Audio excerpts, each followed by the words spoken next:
One thing that we do at ODU, we have a military advocacy council of staff and faculty members who are stakeholders in the military learner in some way.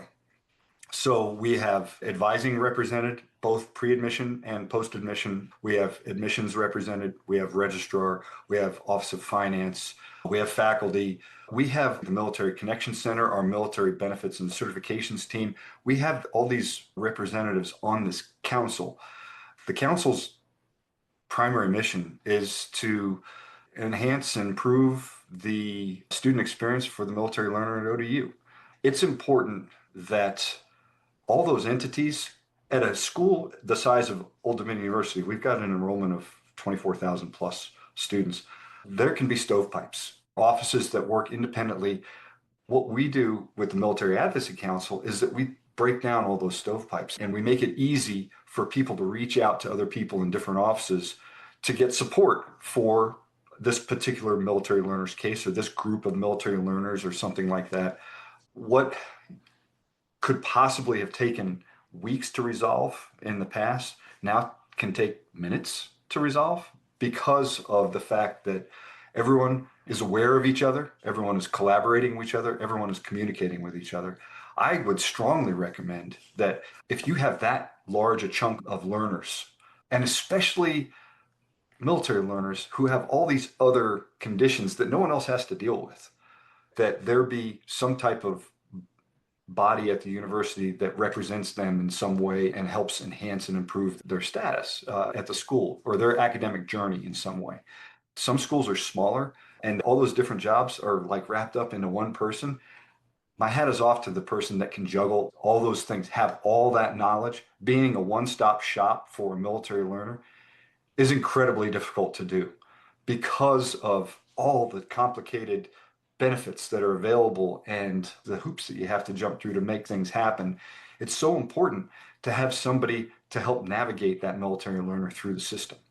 And that's one thing that I try to do. Our Military Connection Center tries to do, our military benefits and certifications team.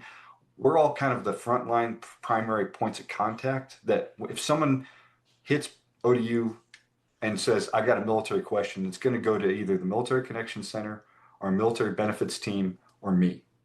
The other thing that we try to do is that we try to minimize the bounce. It can be so important for a service member or a family member or a veteran or whomever, especially at a school ODU size. That's not my expertise. I need to send you to somebody else. And then it goes, I do something like that, but I don't quite do that. I'm going to send you to someone.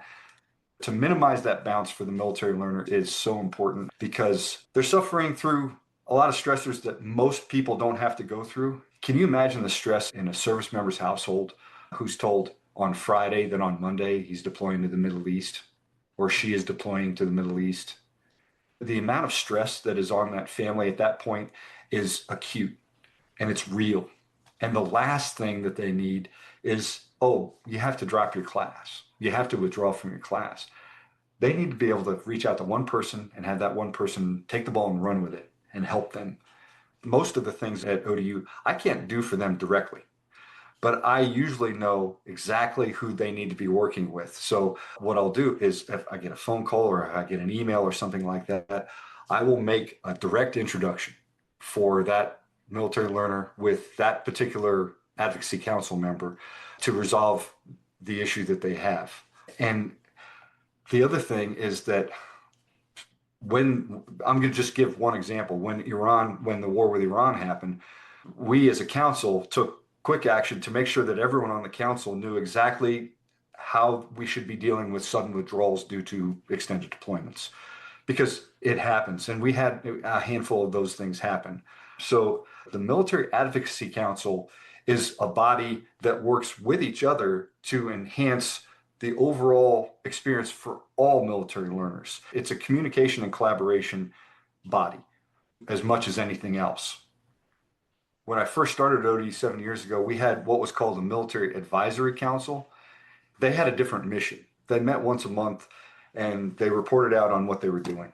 And they went back to their jobs. There was no continual collaboration. There was no, hey, there's a process here that I think that we can possibly enhance for the good of the school and for the good of the learner? Can we look at this and collaborate? But the old council, COVID happened and it just dissipated. The person that was in charge of the council ended up retiring. These things happen in higher education all the time where oftentimes it's that one person that's driving it. And when that person retires or they transfer, the momentum kind of fades on that. That's why it went from a military advisory council to military advocacy council. It's different when you're advising somebody of one thing or when you're advocating for somebody to do something. It's a completely different mindset. When it's an advisory council, stovepipes can remain standing, no problem. But when it's an advocacy council, there has to be that cross collaboration, that communication, whether it's electronic or whether it's phone or whether it's Zoom. It's definitely proven to be beneficial, I think, for our military learners and for our staff and faculty because they feel like they're stakeholders. If you're a stakeholder and you don't know how valuable your contribution is, then okay, you're going to come in and you're going to do your job. But if you realize how valuable you are in that process and how it's manifesting itself in the success of your students and things of that nature, it makes you want to come to work even more. It's a win-win-win situation. It's a win for the learner. It's a win for the university as a whole, and it's a win for that individual faculty member or staff member or that department or whomever we're talking about when we do it right. And I talk about that all the time with the people that I come in contact with. I work with faculty on a regular basis. I work with other staff members on a regular basis. And I always talk about how we can always find a way to make things better and for everybody to win in a situation if we look at it from a non-selfish perspective. When I put myself in the learner's shoes or I put myself in the faculty member's shoes, it helps me understand why they might be hesitant for this or that or the other thing. And understanding their position, that is the first step in collaboration, is understanding what the other guy's trying to do. The whole point is to make life better for that military learner. But I tell you what, if you're a faculty member or a staff member and someone has just made your job easier, I guarantee you it's gonna pay benefits for the military learner. Always, always. So it's so important that we seek those opportunities to make other people's lives better. That's the key to collaboration. It makes the communication that much easier. They're like, oh, I got an email from Dan, or oh, Dan's calling me. What is he going to ask me for today? Oftentimes people are skeptical of your motives. But as soon as you show that you're not being selfish and that you're actually trying to do good for the person that you're working with, it does a lot for relationships. That's what higher education is all about in so many ways.